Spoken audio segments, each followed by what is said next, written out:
Olha, eu queria trazer uma informação também aqui para o nosso debate. Vocês viram que o Sidônio foi afastado do núcleo duro do Lula, né? O Lula decidiu, olha essa notícia, o Lula decidiu afastar o ministro-chefe da Secretaria de Comunicação Social, a SECOM, o Sidônio Palmeira, do núcleo responsável pelo dia a dia da sua campanha à reeleição.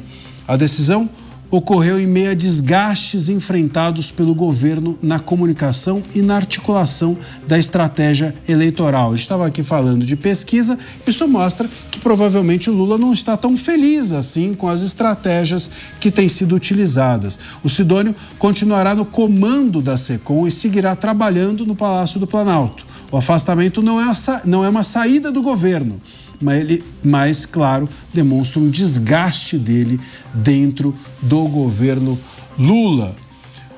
Olha, e vou dizer uma coisa, acho que tem duas chances aqui para a gente ler essa saída do Sidônio do núcleo duro do governo Lula. Ou o Sidônio criou um desgaste, ou a publicidade do governo não está indo bem, a SECOM não está contentando o Lula, o que talvez também seja um dado de que o Lula está lendo essas pesquisas sem muito entusiasmo, ou daqui a pouco a gente descobre um escândalo aí com o Sidônio, porque as últimas pessoas que saíram do governo, o Jacques Wagner e o chefe de gabinete. E o Marcola, o chefe do gabinete, saiu, depois de uma semana, tinha um escândalo na porta do gabinete, até no caso do Marcola, na porta do Palácio do Planalto, no caso dele, do gabinete do Lula, porque era alguém próximo realmente. Então, não sei se estamos diante de um desgaste eleitoral ou de um desgaste de outra ordem. Você tem uma sugestão aí, Mota?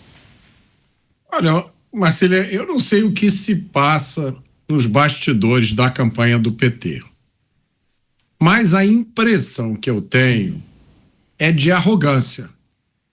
A impressão que eu tenho é de um candidato que tem certeza da vitória.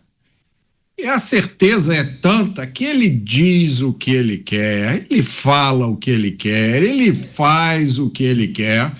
Essa é a sensação que eu tenho. Eu não sei qual é a razão dessa certeza, né? Mas é a única explicação possível para algumas declarações que a gente ouve.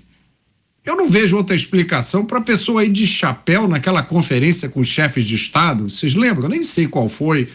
Todos os chefes de Estado lá se comportando como adultos e uma pessoa lá de chapéu. Parecia que ia cantar alguma coisa lá.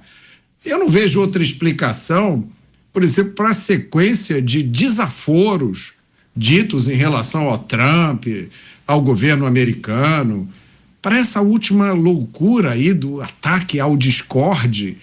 O Discord, que é a plataforma mais usada pelos jovens, tem eleição vindo aí. Então, ou isso é uma certeza absoluta da vitória, que eu não sei como explicar, ou é completa insanidade. Qual a sua? Não tenho a menor ideia, qualquer coisa aqui é mero chute. Ele entrou, lembra quando ele entrou? Que ele entrou como se ele fosse ali o rei da comunicação, até porque ele tinha tido vários... Pimenta.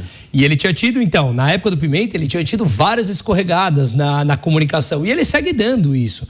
Então eu imagino que o Lula, segundo o consta, ele sequer tem celular, não é isso? Pelo menos é o que é noticiado. Ele não deve aceitar receber opiniões da forma como ele deve se comunicar. Ele deve chegar ali no alto do seu pedestal e dizer: ora, eu já fui presidente por 3 vezes, estou competitivo para a 4ª vez, saí da presidência algumas vezes com 80% de aprovação. Ele continua parado naquele mundo analógico dele. Então eu acho que ele não deve ter, meramente opinião aqui, ele não deve ter facilidade em receber dicas, opiniões, propostas, sugestões, chame como quiser, de como ele deve se comportar e o que ele deve falar. E aí ninguém vai parando nesse cargo, afinal de contas o mundo está digitalizado e ele sequer tem celular, né? Olha, se o SECOM serve, quem ocupa o cargo de SECOM serve para ensinar o presidente da República a se comunicar, eu sugeriria fortemente que o próximo SECOM fosse um professor de português.